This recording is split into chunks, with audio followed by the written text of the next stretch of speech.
and set a goal of limiting the rise in temperatures as a result of greenhouse gas emissions to 1.5 degrees Celsius or less. Now, what that means for us is that we have to reach a point of net zero emissions by 2050 or sooner in the world in order to achieve this goal. And in Shell globally, we have also set ourselves a target to become a net zero emissions business by 2050 or sooner, in step with society. Now, what does that mean? It means that we have to transform our business. It means that we have to be responsible in managing our businesses today, the foundation of our businesses in the past, by being responsible in the way we manage emissions. We want to grow our existing businesses, but we've got to do it in a responsible way.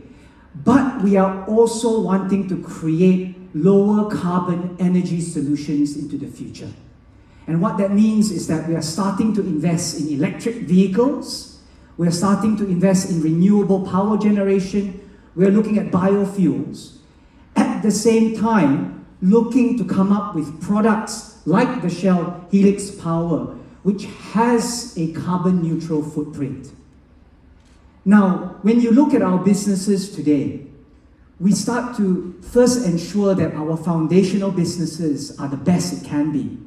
But as we start to look into the future, what are the lower carbon solutions of the future?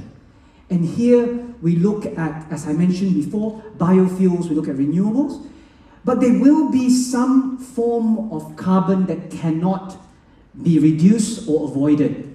And in those instances, we are going to look at ways to capture and store them, what we call carbon capture and storage. And we are also looking at nature through nature-based projects to help us compensate for the emissions that are left over.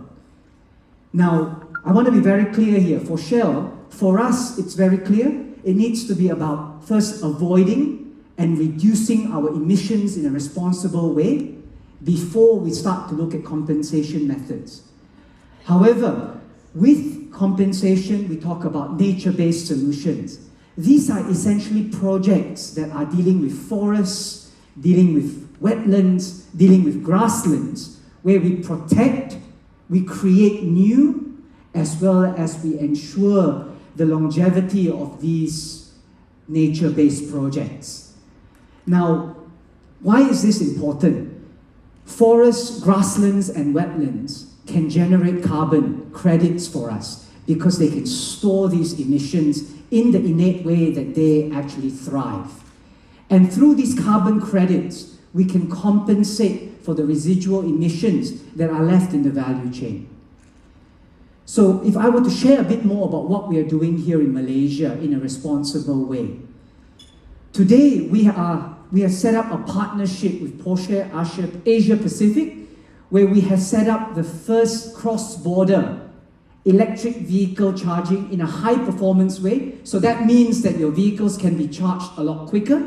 And this is the first time that we set up a cross-border setup from Singapore to Malaysia to Thailand. We have also more recently purchased a 50% shareholding in Park Easy, which is a mobility and parking app that allows us to accelerate our development of e-mobility solutions in Malaysia. We are also more recently just signed a collaboration agreement with Petronas to explore carbon capture and storage projects. And finally, we are trying to use more and more renewable energy sources to power our assets, be it our offshore assets, but also the ones that you can visibly see every day when you head out to work through our retail sites, of which we have now converted 250 stations to be powered by solar panels. Now, these are ways that we are continuing to operate in a responsible manner in Malaysia. But you realize also that the residual ones, we look to nature-based projects, and we are exploring nature-based projects here in Malaysia to continue to help us to compensate for the remaining emissions. So that, ladies and gentlemen, is how I would link the very humble engine oil today that's carbon neutral in how we are tackling the sustainability and climate challenges of the future.